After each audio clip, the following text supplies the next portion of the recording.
The Truck Series, the Xfinity Series, and the Cup Series all head to the Pocono Mountains this weekend. We get you ready from a betting perspective next on the NASCAR Betting Preview Show.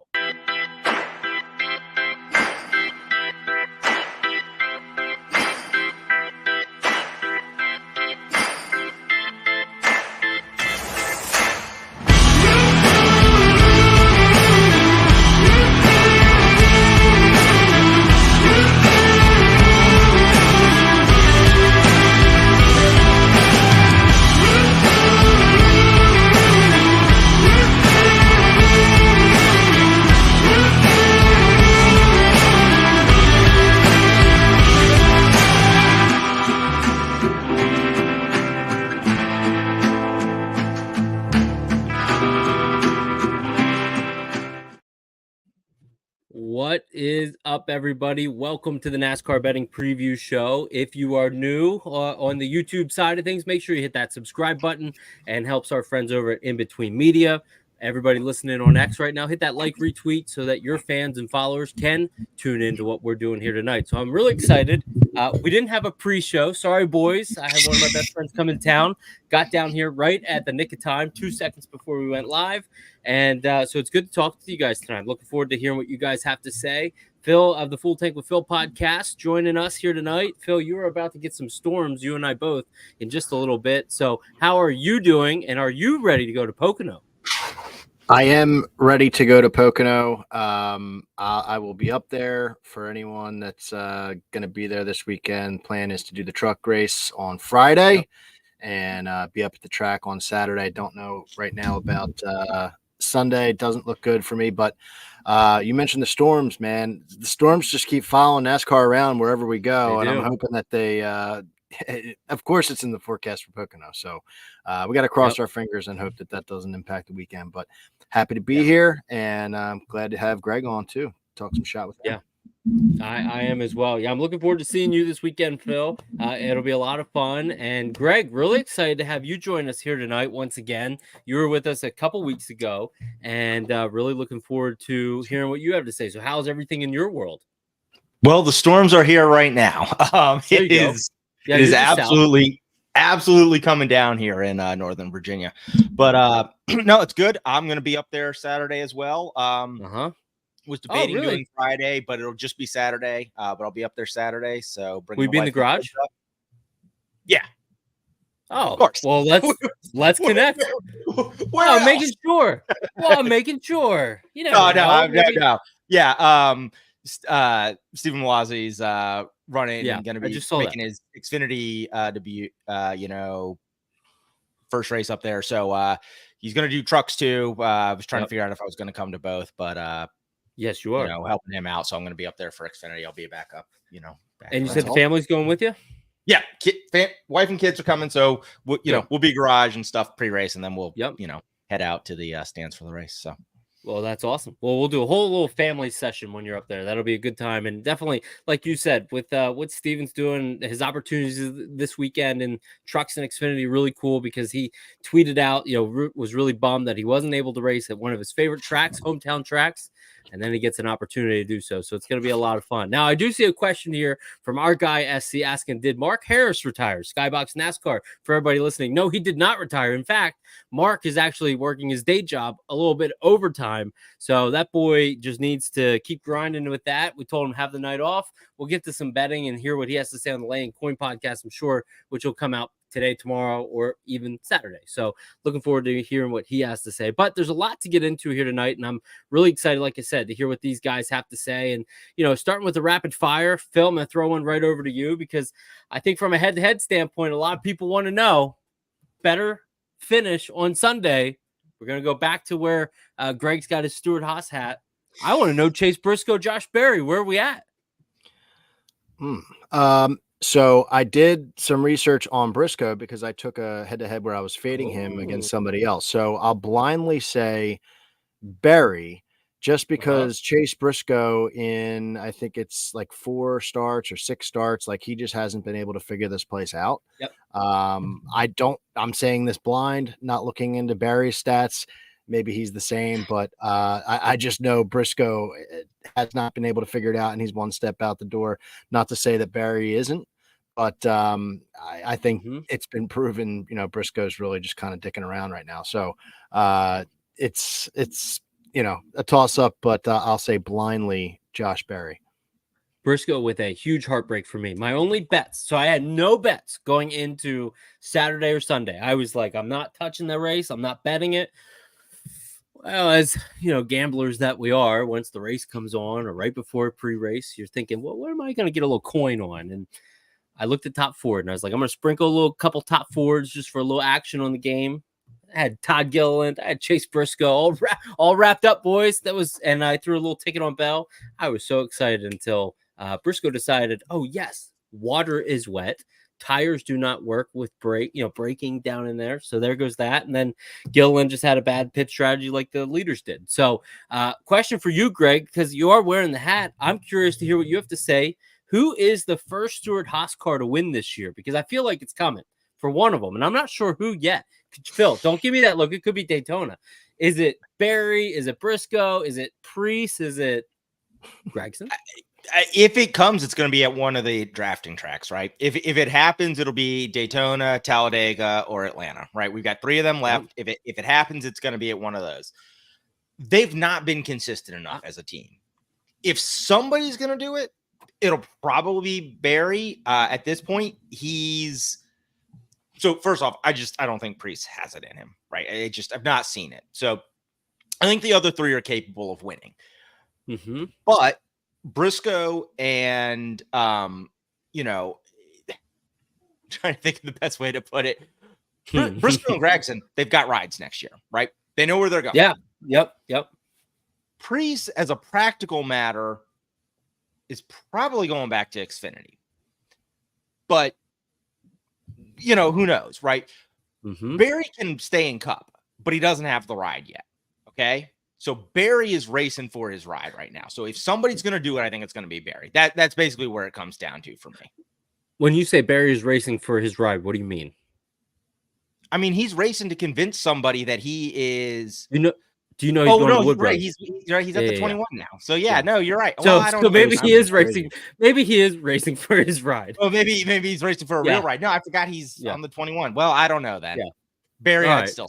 Yeah. Wood so here's why I said. Here's why I said it, because, like I said, my buddy was over and he said Briscoe is going to get a win, and I had the same. Big Ross, I had the same thinking in my head as well. Like, what do you mean? When you lay it out a little bit, he has shown some speed. He could win at his home track next week at Indy. Michigan has been a Ford playhouse. Then you have Daytona. I'm just putting it out there. You could see some astronomical numbers, maybe sprinkle a little something from time to time coming up. Who knows? We'll see. But I had the same thought as well. So, Phil, then for you, a question, because I want to talk about, I know the truck gods haven't come out yet, right? Or have they come out? Maybe not. Maybe. Just came out. Just dropped at 8 o'clock as soon as I look at that minutes ago. So going into it blind without looking at the odds, because we didn't have that until just 5 minutes ago. Yeah. Who was a truck driver that you were looking at, kind of eyeing, saying, I'm going to be really giving this guy a look this week? Oh, man. So the field is like perfectly set up for Corey Heim, because there's no like outside interference, I guess you would say. Connor Mozak's driving the all-star truck for the 7.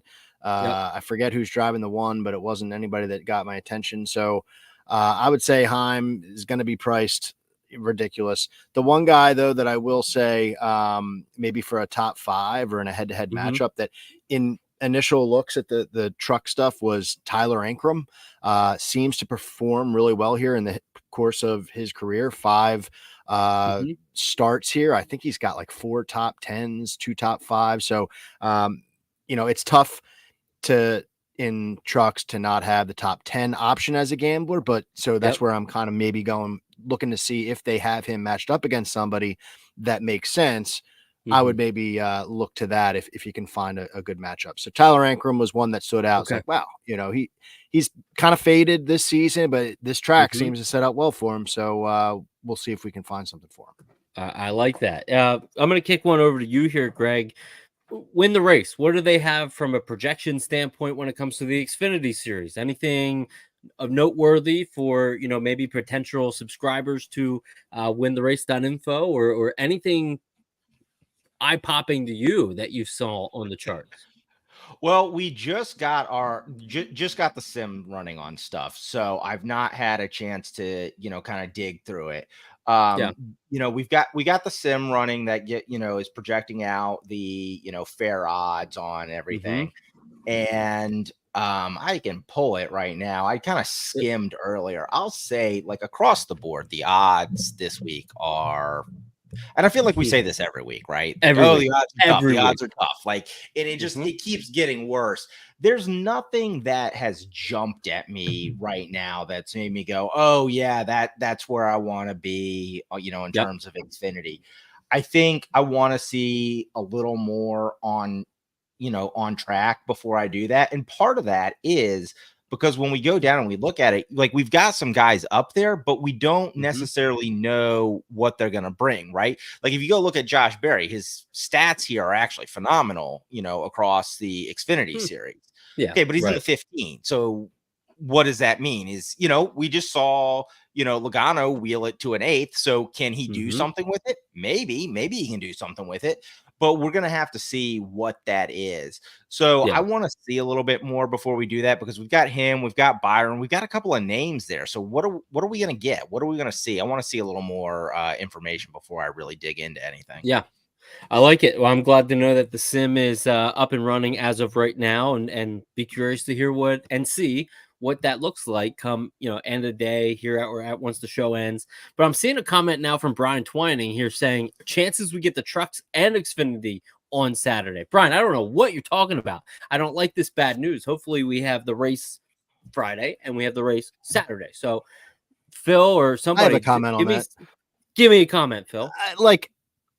This is funny to me because I thought the same thing without rain. Because obviously you're going to the Poconos and it seems like we always have rain when they go to the Poconos, but no lights.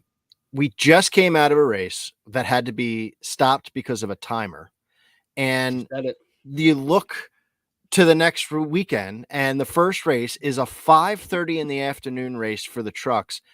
Like, what the fuck? Like, any little, even if they get off, like, starting okay, a sprinkle pops up 3 hours. And it's a truck series race. Like, you could have mayhem. That's crazy. Like, who's doing the scheduling? Like, I don't mean to pile on and say like what we're, every week. I know there's a reason behind everything, but I looked at that and I was like, damn, I want to get out there on Friday to do the truck race. So I could potentially golf a little bit on Saturday, but the truck race might be on Saturday as well. Okay, well, interesting. Well, it gives me something then to poor planning. It gives me something to look at. Maybe I'm watching a doubleheader with the kids that day. So, Greg, question for you, and I think this would be a nice little question that puts kind of look behind the curtain here for a minute. So we saw how much personality Alex Bowman had on Sunday when he said, hopefully I don't wake up, butt ass naked on the floor again. So I'm curious, Greg, what's the wildest story you've had after maybe a gambling win or just in general, or anything reminiscent to what Alex Bowman has experienced from a victory perspective? I have never woken up without clothes on? my pants, just confused as to where I was. So I can't go that far. I mean, there have been some some fun nights after some big wins. But that's good. No, I try not to get myself quite that out of it. I don't know. I don't have that ability in me. I get tired and I want to go to bed. Well, there was a reason why I asked you that, because I was laughing as I was thinking, what am I going to ask these guys here tonight? And I was like, I got to figure out if there's a story of any kind for Greg, because you're so buttoned up and, everything you do is very at a professional level, a high level. And it was like, let's just see, because I think it was interesting hearing what Bowman said. And I think that opened a lot of our eyes. Of like, oh, that we like hearing that stuff. That was real. That was honest. It was funny. Phil, question then for you, kind of staying with the Alex Bowman theme. We saw that Bubba Wallace and him got into it. Fair or foul? Post race. I'll take the stance that I think is the default stance, I guess. Which What's is your like, stance? my stance was like, it's the end of the race, like window net down kind of deal. I thought that was pretty cowardly, especially when you find out after the fact that Bowman tried to reach out to him at the rain break. Like, yeah, that was interesting. Handle it then, you know what I mean? But Right. Clearly you wanted to make a statement. You wanted to play around with your future with the points. I thought that was a silly move. So yeah, I mean, I'm glad that he didn't get fined for points too, but I just thought, like, you would think he would calm down or cooler heads would prevail with that for a guy that's on the bubble. And the first thought is like, take care of it on the racetrack. He couldn't catch him on the racetrack, I guess. Like he wasn't around him at that point anymore. So I thought it was silly when his window net was down, to do that. And I would call foul. I mean, it just is what it is. You got to be smarter with the car. Can't use them as weapons. Yep. Oh, I totally get that. It was interesting. I haven't seen the replay since, but when they were showing the onboard live, they had him. They were showing Bowman with his visor off and everything, then get hit. So it was interesting that we haven't seen that go back there, or they've shown that. But what an interesting race I think that was in general. And I think what NASCAR did personally was correct. Like, they gave the teams the ability, you dictate what tires you want to use, and here is the time clock. I don't want to ever see the time clock unless we have to. I don't necessarily need to see one-off event of here's a time clock, but I thought that was such a unique way to do it that gave everybody the heads up. But Greg, I'm curious if you were the same way as me when that clock was going down, maybe about 20 minutes to go, knowing that it was under caution, that clock hit 0, we're all done. And then the leaders, top 10 or so, pitted. Did that shock you as much as it shocked me? Because I thought that was a dead move. If any caution came out after that, I thought that was the wrong move. What'd you think? Yeah, I didn't really quite know what to think of it, to be perfectly honest. Listening to, the crews, the broadcast, they were saying, well, if once somebody does it, you have to, because if it's dried, you're hosed. And we did see, obviously, how much better the slicks were if you were on dry pavement versus, the rain tires. So, I mean, I think it was a gamble, obviously. You had to make a projection of like, hey, if this goes green and we don't do this, we're toast, right? Yeah. Conversely, if we get a caution, we're also toast, right? Like we're kind of fried. So, I don't quite know what the move there was. I think obviously with the hindsight, I think it was the wrong move, right? Because it hadn't dried quite enough to make that back up. Now, I think if the race had gone another 10 minutes, that would have been absolutely the right move. If they had another 10 minutes of that, I think those guys on slick were going to smoke the field, because we saw it at the end where the guys with slicks were starting to run down, everybody else. So it was a gamble. I think they kind of, botched it on, strategy, but I think, understanding what the thought process was, I don't hate it. I will say, I don't want to see the timer regularly, but man, if we're going to have a race go that way, let's do that. Please. Let's have that timer. Like, let's do that. If that's how we're ending races, please give me that timer to let me know. Only NASCAR. Well, I guess now we all know the rule. But NASCAR be more clear about what the rule was, because the broadcast did not know what the rule was. The broadcast, until 90 seconds to go, was saying, oh, when the timer goes out, next time around is the white. It's like, no, that's not what the rule was. So no, you're exactly it. And actually, it's interesting. I was just looking this up as we were talking here because of what Brian said just a moment ago, not to go back too much, but weather is quite interesting here as we're looking at the website. Looking at it here, it does look like there's a good chance on Friday here where we could be seeing a doubleheader, Phil, on Saturday, and Greg as well. And if you're in the YouTube chat, or if you're in even X or listening on the podcast, let me know if you guys are going. Would love to have the three of us connect in some way and say hi. Reach out to any of us, Mark as well, Ryan, and just let us know if you're going to be at the race. Would love to say hello. So that's a good point then there as well, Greg. Phil, question for you about Pocono. Monday morning headline, my friend. We saw Brian Nolan of Front Stretch kind of tweet out to newspapers. What's the Monday morning headline? Because I believe you were damn near on it last week. I'll say, man, I'm trying to think of a way to be creative to say that Denny Hamlin's going to win 3 in a row. Because that's what I think is going to happen. I know that there's an asterisk in there, but yeah, we'll just call it, back to back or Denny's back, something along those lines. I think Denny gets it done. Interesting thing about Mavis. Did you know this, that they only use the scheme one time, and then once it wins, they transition to a whole new scheme? Did you ever know that? No, I've never knew that. That's pretty interesting. So I was talking to the director of partnerships, and he says Mavis loves their partnership and their branding so much that once that car wins, they do a whole new paint scheme. They add some variation to it. This week, there's a lot more black incorporated, which is really unique. Monday morning headline for you, Greg. We'll read what? Well, it's been stolen from me, but I like it. I was gonna say Toyota spanks people. I think you had something about spanking last time you were on. So there's a theme there. I'm noticing, Greg. There's a theme there.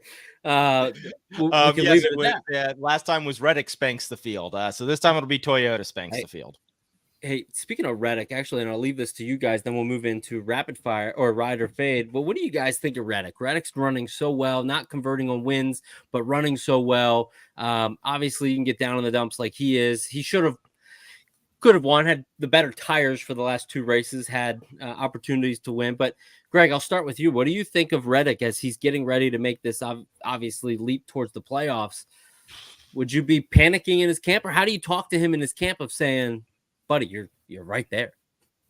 What's the pep talk? I think that's exactly what you have to say. I think you just have to come down and say, look, we've got speed. Yeah. We are performing well. If we look at, every metric about what we need to do to win races, we're in those spots, right? Mm-hmm. Denny said it, a couple of weeks ago on, his podcast. Look, if you're in the top 5, wins are going to find you. You're in the top 5. Wins are going to find you, man. Just stay the course, wait on it. You will get there. I think that's the only thing you got to say there. Yeah. What about you, Phil? Give me a little pep talk to Reddick. Well, I mean, I'll get there in a roundabout way, but I just want to say, like, as a gambler, I'm loving this because Tyler Reddick, like, if you need a piece of Tyler Reddick, now's the time. He's tied for the league for top 5 finishes in 8. He's got the most top 10 finishes in 13th. If he converts 2 of those, he's down to like the plus 550 category with some of those other guys like Larson, Byron, Bell, who is now the outright favorite to win the championship. We could still get him at 15 to 1 on, I'm just looking at one book, Caesars. Yeah. So yeah, we should be loving this, that he's just missing, because I think that, to get back to the pep talk for Reddick, he's as strong as anybody in the field. And we are in the playoffs. All we're doing right now is honing our craft, getting better, learning, and preparing, because it doesn't matter to us. Our teammate, Bubba Wallace, let him figure it the fuck out between now and the playoffs. We're in.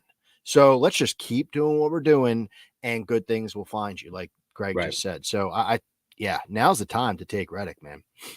Well, I definitely agree. I think he is performing at a high level, and I think these next 2 races are going to be great. We're going to be able to showcase some of these abilities that we saw, with these cars, especially at Pocono, and then they're taking, I think Pocono and Indy are very similar. We've always talked about that, always said that. So when they race on the big track. So let's move into ride or fade, because I'm looking forward to some of these conversations with these 2 specifically. There's one matchup that I'm really excited to talk about. See if that gets said. Phil, I'm going to kick it over to you first. Where are we at with the ride or fade? What's your favorite matchup on the board? Well, I'm intrigued, but I want to hear if you. Okay. I'm going to take an easy way out. I doubt that this is what you were going to take, but let me just double check that this is still available at the odds, because the odds for this matchup are what had my attention. And this was on DraftKings. Give it to me. Where's it at? Yep, still there.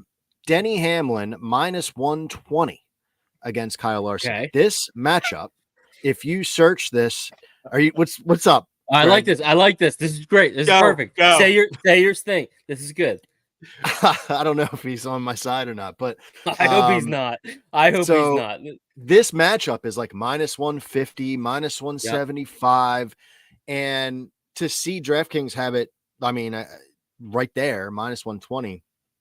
Denny Hamlin is the best driver in the field at this racetrack, like bar none. It's the best in the game right now at Pocono.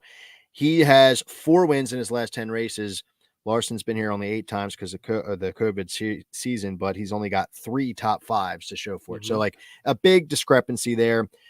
Hamlin's numbers are just absurd. If we're talking about crossing the stripe first, which my app or my website does count that, he's got 4 wins in his last 10 races. I mean, that's just absurd. And, 6 top 5s, 8 top 10s. It's crazy. And Larson's great. And he's the right matchup here if you're a sports book to put against Denny Hamlin, because of course, like Larson has a chance to win every time he's out on the track. But specifically, these two going against each other head to head at Pocono, the last 8 races now because of Larson's suspension, 6-2 Hamlin head to head. And then I'm also kind of looping in because we don't have any to work off of. I'm working in Michigan in some cases in the next gen era. So that's 4 races, that data set, and Hamlin's 4-0 against them. I mean, average finish for Hamlin on Michigan and Pocono the last 2 years is 2.0 in 4 races. That's just crazy. So as long as he doesn't get DQ'd, this one should be right there. And to see it at -120, I was like, damn, I wasn't planning on talking about that one. I talked about this on the pod, wasn't talking about it, as far as my notes. And then I saw 120. I was like, shit, yeah, I got to take that. Like, that's like a regular old matchup. We got to do it. So now I'm anxious to hear if Greg hates it or is on my side. So I wasn't actually going to use this one. I was going to go with something else, but my notes from this morning, and so I'm going to come back to it. My notes from this morning that I texted Ryan when I was talking about it was I've got super thin value on Larson +110 over Denny at Superbook. Okay. All right. And I agree with all of what you said. Very accurate, right? Denny has been absolutely killing it in terms of the results. And when you look at things like top 10 laps, top 5 laps, top 3 laps, all that stuff, Denny's absolutely ahead of him. Here's where I come back to thinking that giving me +110 on Larson is worth it. When I go into my incident adjusted speed metric, all of a sudden they tighten up a whole lot. Larson has had a whole lot of bad luck on this because he's gotten into, little incidents and stuff at Pocono, right? He's had things just go wrong. Let's go back, to when Bowman won. He was going to win that race, and then his tire went out on him. Was last year, he was getting into it with Denny. They were up there, fighting side by side and got into it. And, he got scared of Denny and ran himself into the wall. So now, again, maybe that favors into Denny, right? Like Denny can scare him into the wall without even having to touch him, right? But if I look at just the speed, I think it's probably closer. I think, fair is probably, Denny a touch favorite. But at 110, we've got thin value there. So I say that just because, you went there. So I had to go, oh, well, here's my first note of the day was the other side. But that wasn't where I was going to go. It's funny. We look back in the chat and Brian actually has one of the places I was looking at going, which would be Gibbs over Reddick. And that's just because of all the value that you're getting there on Gibbs. I mean, Reddick should clearly be the favorite in that, but not by that amount, right? Like that's just way too much. So I mean, that's just a value bet. Like I think Reddick probably wins that, but at that point you got to take the value on a car that is super fast. Well, it's interesting to hear you say about the Gibbs matchup, like Brian was pointing out there, and I was hoping that you were going to go a different direction, Greg. I was hoping because a little birdie told us that Rick Ware +130 versus Colleague was maybe a topic that might come up. I was hoping to hear that Well, I can talk about that because we do. Let's hear it. I want to hear about that. All right, so we've got nothing I love more than. Yep. It's not just the Rick Ware. We've got two of these kind of lower tier.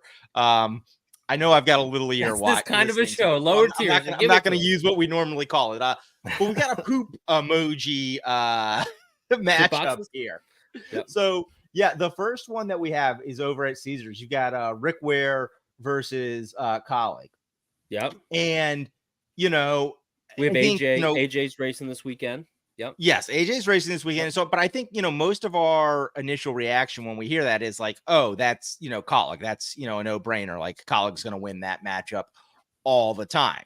And, I get that reaction, but we forget how much improved Rick Ware has been this year and just how strong they've been at these tracks. So when we go dig down into the sim on what that is, we actually end up having value on them.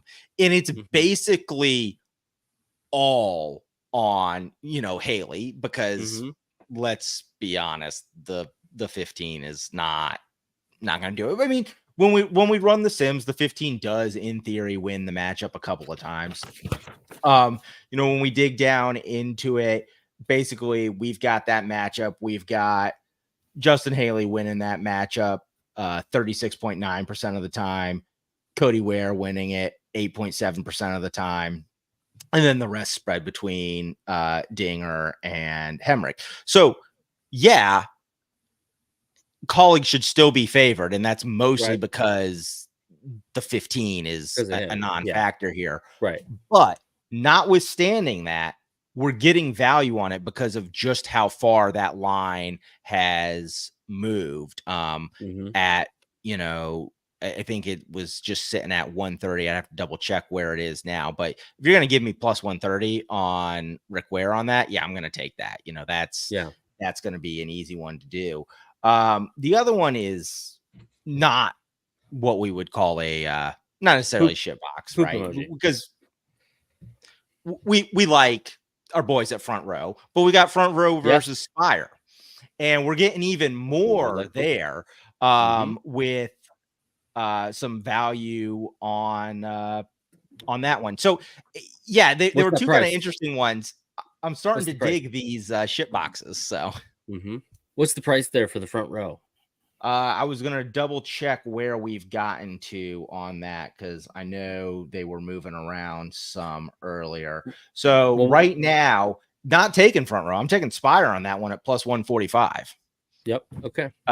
Again, you're giving me 3 cars, just more shots. You're going to give me 145. Got value on that. We're showing both of those as probably the bigger value. Who is the best Spire car this weekend, in your opinion? I hate to say it. Ask a better. Yeah, I was going to say. I hate to say it because it needs to have a lesson taught to him. But I mean, Hocevar is by far the most talented driver in that stable right now, and the kid is great. But he needs a swift kick in the butt. He needs somebody to just kind of shake a little bit of sense into him. Like, you cannot keep doing that. Yeah, well, I think that'll be a great matchup to watch, especially today. Front Row making the announcement. Noah Gregson's going to be joining those guys over there. So Todd Gilliland gets his new teammate, which will be great. And I just want to give a shout out again here this week, which I really appreciate, to Cooking at the Lake House. You can find all her cooking content on In Between Media. We appreciate greatly the support that you give to the show and bring here. So make sure you guys are also doing that over on the In Between Media channel, but make sure you go check out Cooking at the Lake House for somebody that's an avid food enthusiast, not only eating but cooking as well. I highly recommend you go check that out. And Troy, I should say, pointed out that Hemrick might finish top 10, and she gave a little, maybe that could happen. So we've seen Hemrick do it before. So a lot of good stuff. Let's move into the next topic of conversation here. And Greg, I'm actually going to continue to give you the floor. I'm curious, from a betting perspective, what have you found for us from a positional prop?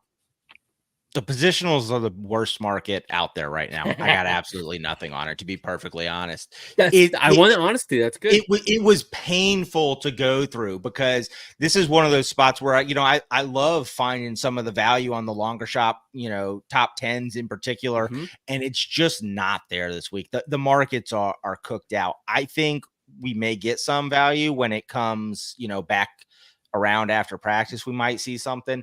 The closest to value that I had was on a couple of Reddick bets. There was a little bit of value almost on his top 3 and top 5 odds. But I want to see some more practice before I dive into those, because he was still down in like the plus 250 range for a top 3. And, can you do it? Absolutely. But, the sim says it's not quite value, and I'm just not quite ready to get there. Okay. So what about you then, Phil? Did you find anything by looking across the books? Yeah, I had a couple. I'd be anxious to hear, how far short they fall on the value and the simulator, but just some guys to keep in mind, I guess, for this. I got one longer guy, and I guess I'll go with that first because SC was chirping me for the 2 big dog matchup earlier. So I'll go with a guy off the beaten path. Definitely someone to keep your eyes on, I think, even after practicing qualifying, maybe especially after practicing qualifying, for the reasons Greg just said. Eric Jones is someone that jumped up at me as we're doing the stats as I do each week. And, I know he's in a Toyota now, but so these stats that we're ripping off are different from when he was in a Chevy recently, but that could be a better thing for him because Toyota, I've been all over Toyota this week. I think Toyota has figured out this track, and maybe that's even going to impact him in a really positive way here. But if you're looking back last 10 races at Pocono, driver rating, Eric Jones is 8th. That got my attention. It was like 86.7 or something like that. I was like, where did he come from? And then you're looking at the next gen, 2 starts at Pocono. He's got an 11th place finish and a 9th place finish. So he is absolutely flirting with it in that legacy car that not really sure. I guess this is one of those deals where drivers have a good handle on the track, and that is an 11th place and a 9th place with a horrible starting position. 29.0 is his average start in those 2 races. Then I just wanted to take a step further. Again, we don't have Indy, so working off of Michigan as well because of the horsepower, and his average finish gets even better, 9.5. It's a 3 for 4 top 10s in the next gen car in Pocono and Michigan combined. So that's enough for me to say, like, I sprinkle a little bit on a 4-1 top 10, and maybe after he starts 28th, it's even better. Someone to keep your eyes peeled. I'm not saying you have to go out and hit that right now, but he's someone that has consistently had success here, kind of like no matter what kind of car he's been in. So keep him in mind this weekend. Okay, Phil, I will tell you, add in Auto Club, and he's still up there. Another large, flat track. He's got the 4th best average finish across those races in the Gen 7 car at 10.0. All right. The only people ahead of him, and let's pretend that Hemrick actually isn't in that. So it's really the 3rd best because Hemrick's got a fluke in there. It's Hamlin and Truex, and then him. He's really good at these tracks. 4-1, I can't get there, but I love him this week. He's absolutely. Yeah, someone to keep your eyes on. I think, from all the different ways to play the race, keep your eyes peeled on him. And like I said, he's doing it after starting like shit. So, and I see in the chat there, Brian saying, Stenhouse 8-1 rather than pay, further up on Jones. I understand that. Stenhouse has an over-under this week if you were in love with betting him, and his over-under is like 21.5, so that could make it a little bit more of a path to the window. But you're not getting the fun value there, like 8-1. So, but I'm calling out Jones because I can see it happening. I'm not expecting it to happen, but I could see it happening, and you do get paid a little bit. What do you guys, and Phil, I want to stay with you real quick. What do you think? I was going to bring up McDowell, Gilliland. Those were brought up here in the chat as well. 6-1 on both of those, the guys to finish top 10. That feels a little long, especially the McDowell option. Last 4 races at Pocono, 15.3 average finish. Not terrible, not great, but kind of right hovering around there. Any worthy flyers there on those guys at all? Yeah, if you're going to me, I would say both Gillen and McDowell at this track. I'm not taking midweek. Like, they are still in a position like they got to prove it to me, and I understand that they're getting better. We're fans of those guys, what they're doing there, but they got to show me that they have something. Because even McDowell, he's got 1 top 10 in his last 10 races here. Like, I don't know what his number is, but what did you say it was? 6-1. Yeah. He's a 10% hit rate. So not phenomenal, even if he runs well. To me, I'm looking to see if I can bet, guys like that more in like a head-to-head situation if I was really in love with them. But I'm kind of waiting to see what they have before I take them. Okay. Interesting. What about you, Greg? Any comment there? Those numbers worth it at all, or just passing down? I can't get there on the front row, guys. I'm absolutely, on the same boat there of, hey, you got to show me first, because I'm just not seeing it. And in fact, I'm going to talk a little bit about one of them a little bit later on in a somewhat derogatory way. So, okay. Good little tease there. Thanks for teasing the program. I appreciate that as always, Greg. How about you, Phil, from an outright perspective? What have you found for the people from an outright? I know we talk about this week to week. The outright numbers seem to get shorter and shorter, worse and worse. Have you found us anything? So my approach this week, it's funny because I took Toyota.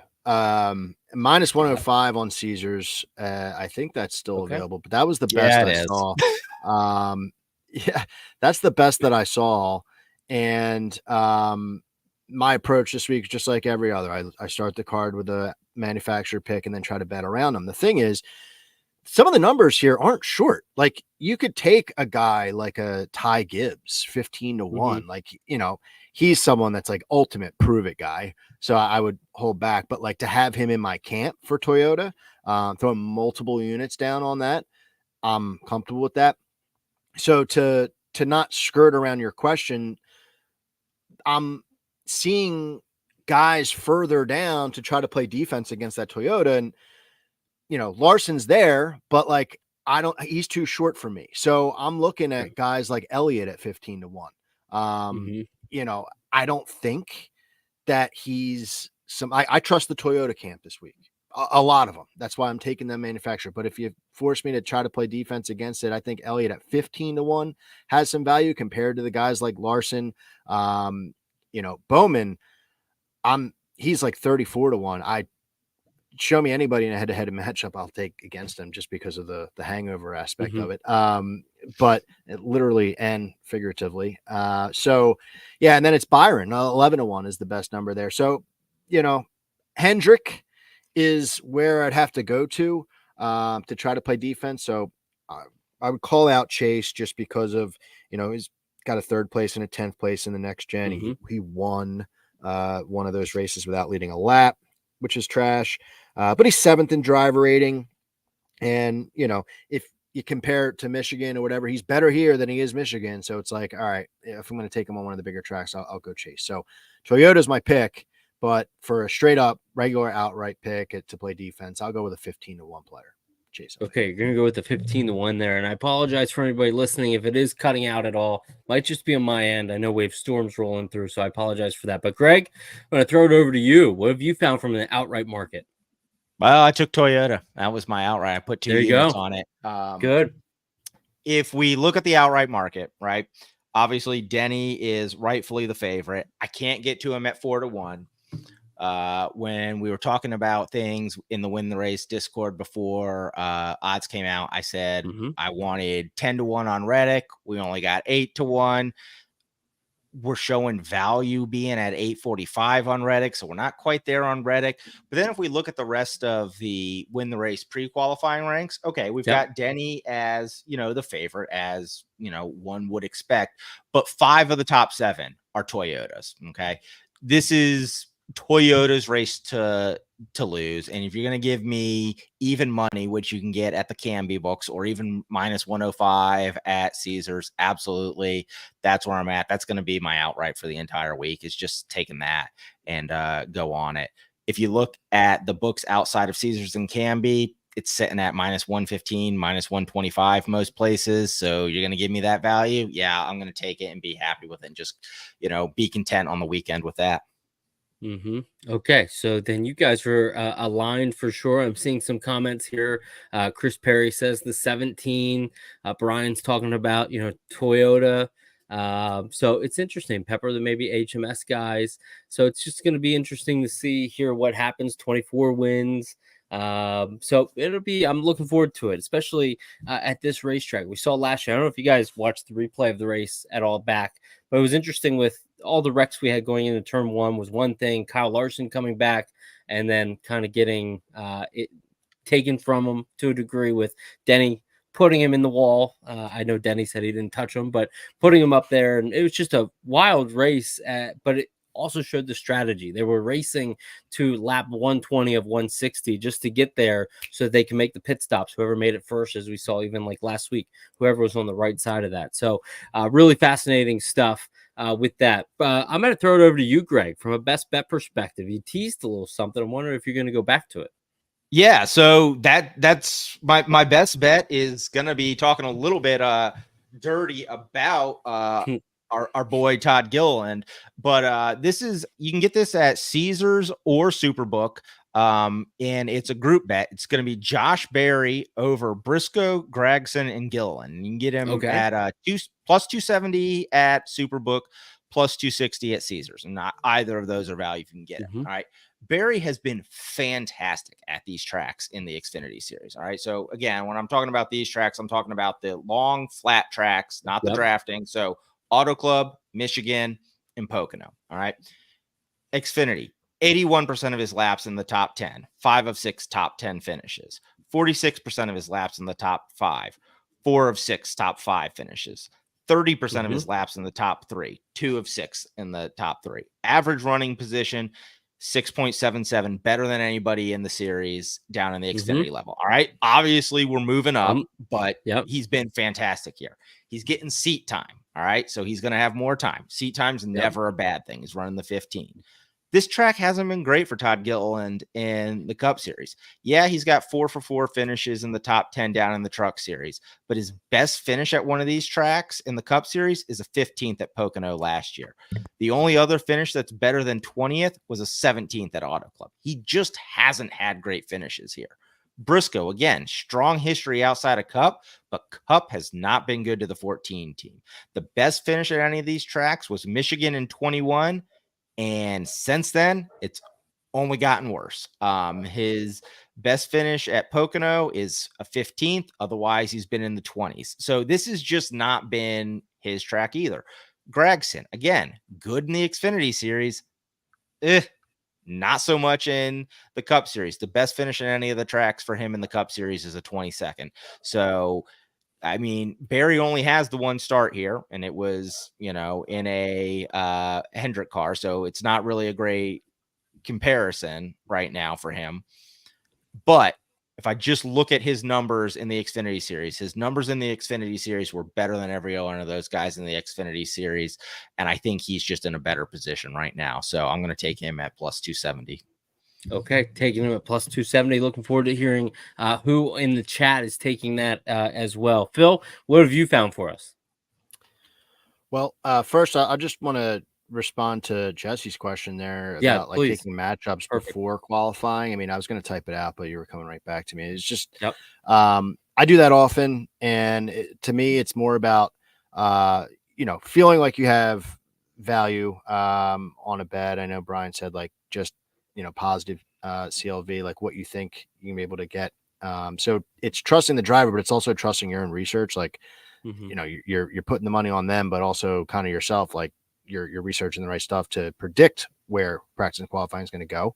And if it does look poorly, like really dismal, then I'll either chalk it up as a loss and just cross your fingers, or try to find another matchup out there based on the new information to try to maybe make up for that potential loss there. I will say the one time I've this season remember that happening where I was like, damn, that matchup is cooked.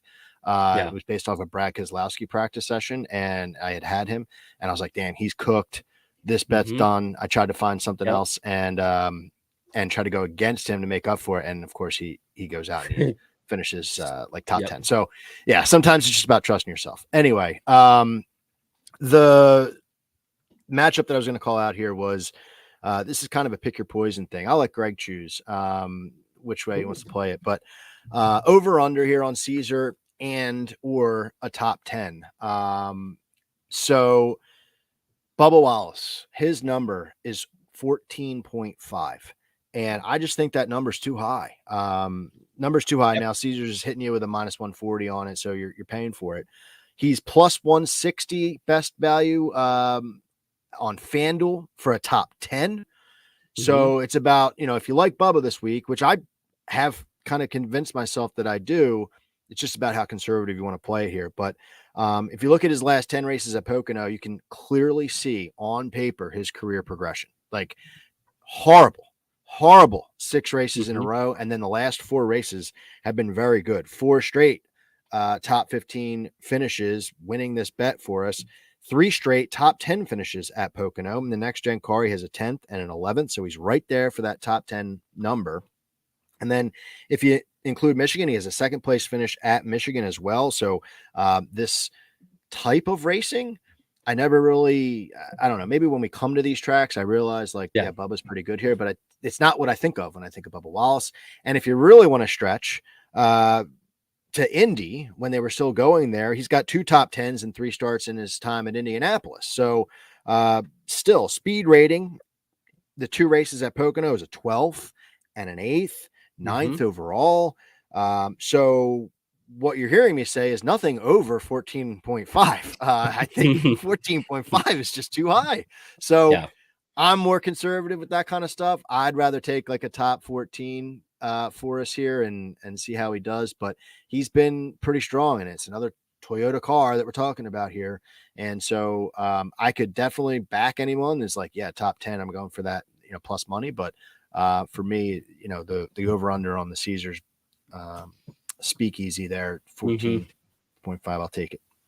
Okay. Yeah, and that number's taken action, Phil. That number started at 15. So it's come down. Okay. He's taking action there. So I agree. Either of those I'd like.